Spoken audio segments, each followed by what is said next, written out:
I'll tell you what, the players believe. There's no doubt the players believe. Good morning to you. Good Monday morning. I'm Dejan Kovacevic of DK Pittsburgh Sports, and this is Daily Shot of Pirates. It comes your way bright and early every weekday. If you're into football and or hockey, I also offer daily shots of Steelers and Penguins, the same place that you found this. The weekend saw almost all of the franchise's most significant participants, including the players, congregate with roughly 16,000 plus fans descending on downtown at the convention center for Pirates Fest.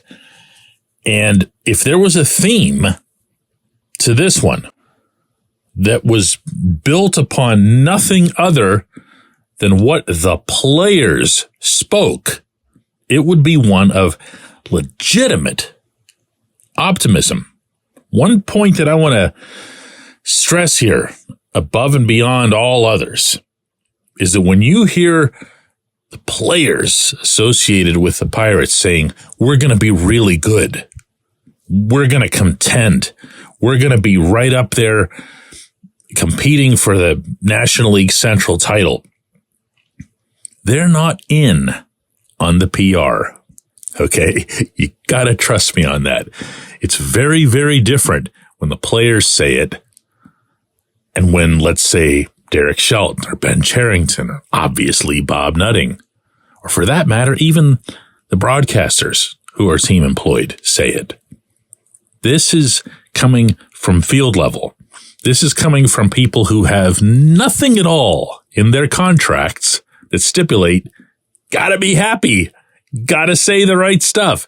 There's nothing of the kind in the mix. And my experience in having covered this franchise for more than a quarter of a century now is that they wouldn't listen even if it was.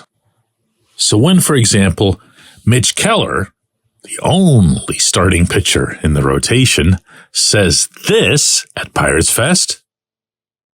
Yeah, our expectations are through the roof, man. It's like we want to win, and we've always wanted to win, but I feel like we have like a really good cohesive group where we can come together and really do something special. Yeah, there's some grain of some salt that works its way into the equation because Mitch would like to get a long-term extension. He'd like for it to be in Pittsburgh. And the last thing he would do is rock the boat. However, when it comes from Andrew McCutchen, when it comes from Brian Reynolds, and when it comes from Brian Hayes and any number of others who are there, Kutch doesn't need anything from the Pirates. Reynolds and Hayes are paid for life. And none of the three are really prone to being disingenuous in any capacity. It's worth listening, and it's worth wondering what it is that they're thinking or they're seeing. If you're a long-time listener or reader, you'll know that I place a lot of weight, maybe too much at times, on what the players say and what they're thinking, because nobody can know this stuff better than the people in the literal middle of it. So 2 years ago, when Reynolds tells me in Bradenton and he points across the way and says, that dude right there is going to hit a ton of home runs, and I look back over my left shoulder and I don't even know who that dude is, and he turns out to be Jack Sawinski, yeah, I'm going to listen to Reynolds. I'm going to place a little bit more emphasis on what he has to say in the future. So here's the best that I can come up with, because the last thing I'm going to do on this episode is hear all of that and say, oh, you know what? They're all just dummies and they're just saying what they felt like they needed to say. Instead of doing that, because I know them better than that, I'm at least going to put forth that they believe that management wants to fill out the remaining significant and voluminous holes that are left in that rotation. Because when Kutch, in particular, speaks, as he did this weekend, passionately about what the Diamondbacks just did, about how the Diamondbacks were an 84-win team that absolutely nobody saw coming, and there it was, they showed up in the World Series. Well, we can do that too, Kutch said. He's understanding that Arizona made it there because of pitching. Predominantly starting pitching. And within that, predominantly in-house starting pitching. They did a tremendous job with their guys. Then they're also of the mind that Cherington is far from done in assembling that rotation. What he's waiting for? Don't know. Can't really even guess. He's not about to share it, and he didn't over the weekend. What does he have in mind for making up for that in the event that he can't sign or otherwise acquire pitchers from the outside? Well, at the fan management Q&A, one fan asked Cherington point blank, why is it that Rowanzi Contreras, Luis Ortiz, Quinn Priester have lost velocity on their pitches? Why is it that they've become basically non-entities in this organization because of that? Cherington gave some long answer that had nothing to do with the question, unfortunately, but at least it was asked. At least it was asked. I say this all the time when reporters like me ask these questions. We can't waterboard them, you know? We can't force the truth out of them. All we can do is ask. But let him at least think about why it is that he's still searching for all these pitchers from the outside. Let him feel, whether it comes from above or not, some semblance of pressure to perform in his role. I don't know if that comes from anywhere. I really don't. And heck, maybe the players saying this type of stuff is their own way. Maybe not even consciously of applying some pressure themselves, like, hey, this looks like it could be a pretty nice team. O'Neal Cruz is healthy. We got some hitters. We got some bullpen arms. Care to go get us a pitcher or two or five? When we come back, J1Q. This portion of Daily Shot of Pirates is brought to you by our friends at North Shore Tavern, that's directly across Federal Street from PNC Park. It's home of Steak on a Stone, an eating experience, underscoring the word experience. The steak is brought to you partially cooked on an 800-degree stone, and you do the rest. It's a ton of fun, it's a great meal, and it's a baseball atmosphere like no other in Pittsburgh. North Shore Tavern, right across Federal Street from PNC Park. Your front door, your car, your bike, your computer, your gun. Safety is a habit. Every day you lock and secure your home and everything you want to keep safe. Gun safety and responsible storage are no different, and the best way to help prevent accidents, misuse, and theft. If you have a firearm, own it, respect it, and secure it. Visit ProjectChildSafe.org. Brought to you by the National Shooting Sports Foundation and the Bureau of Justice Assistance.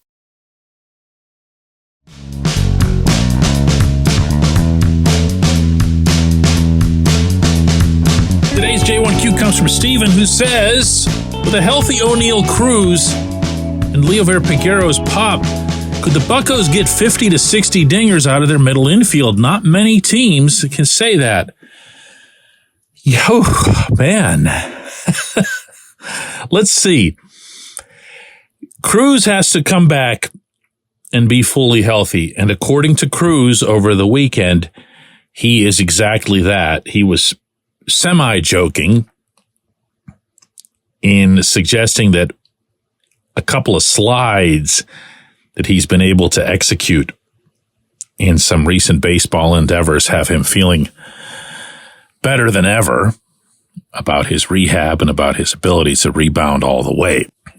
If that's the case, I'm of the opinion that Cruz could just stand there in the batter's box, half swing, and hit 30 homers by accident.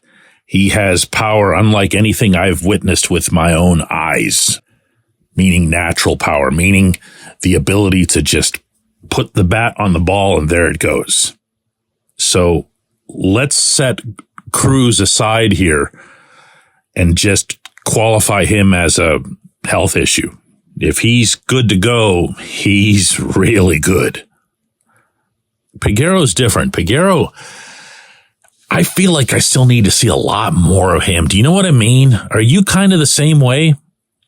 Because when you think about some of the contact that he's generated and a couple of the home runs that he hit upon being promoted, major league home runs that were really major league home runs, and you think about the body language or the swing that went into the home run, isn't one of your first thoughts like, how did he do that? What was that? And how did it go the way that it did off the bat? So yeah, I look at his contact rate, I look at the launch angle that's generated, and he's not ever going to be someone who had, let's say, for example, the long-term struggles that Ke'Bryan Hayes has had in hitting the baseball hard, but making sure that he's not pounding it into the dirt. He's not going to be that. It's going to go up. But in the same breath, I can bring up that he's got to not strike out. And in order to not strike out, he's got to be a lot more selective. He's got to be a lot more aware of pitch counts, of what might be coming, of what that specific arm might be utilizing to try to get him out in a given situation. That only comes with time. And that's why out of the various second basemen who appear to be in the mix for this team, he's the one that for me rises above because of his ceiling and because, not to contradict anyone and all who might have spoken at Pirates Fest over the weekend, I don't think this team is the one. So I need to find out about Peguero, and I don't need to find out about what he can do in the minors because I've seen that he can generate that type of home run power in the majors. And that he's going to need to see how pitchers attack him in the majors. Is that more important than giving a chance to, let's say, Nick Gonzalez or Jared Triolo or Ji-Hwan Bae? Yeah, it really is. Because of what you bring up. Because of what you could have out of your middle infield. See, there's being hopeful and naively optimistic, and it's not even springtime yet, and let's think about warm and fuzzy scenarios for the coming summer. And then they're saying, hey, listen, you could have, if Key continues the kind of production that he showed in the second half of the 2023 season, you could have a third baseman, a shortstop, and a second baseman who can really put the ball over the wall. Then if Rowdy Tellez can find himself some kind of platoon split, then you could have a first baseman who's doing that too. I'm not suggesting that you're going to have the most powerful lineup in all of baseball or anything absurd like that, but that's a really, really powerful infield. Throw Henry Davis into that, a 1-1 behind the plate. See where I'm going? There's pop there. That is what gets the players stoked. That's what gets them thinking big thoughts. But for right now, it's going to come with an asterisk. It should. Not going to go anywhere if you don't pitch. I appreciate the question. I appreciate everybody listening to Daily Shot of Pirates. We're going to do another one of these tomorrow.